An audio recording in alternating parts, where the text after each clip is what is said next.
आदरणीय मुख्याध्यापक, माझे नाव चौधरी उस्मा ताज मोहम्मद.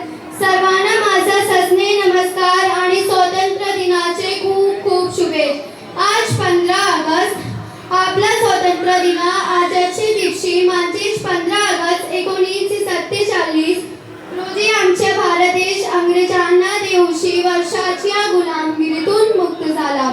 हा दिवस आपल्यासाठी सुट्टीचा नाही, तर त्या क्रांतिकारकांचे स्मरण करूयाच्या, त्यांची देशासाठी आपले प्राणपणाले लावले.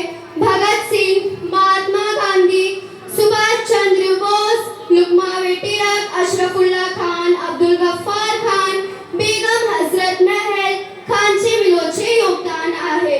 यासारख्या अनेक महान दिलाच्या आणि हजारो स्वातंत्र्य सैनिकांच्या बलिदानामुळे आज आपण या स्वतंत्र देशात मुक्तपणे ध्यास देत आहोत. आपण आपला भारत महान व मजबूत बनवूया. आपला देश स्वच्छ आणि हिरवगैर ठेवून आपले चांगले आणि प्रामाणिक नागरिक बनवण्याची शपथ घेऊया. जय हिंद, जय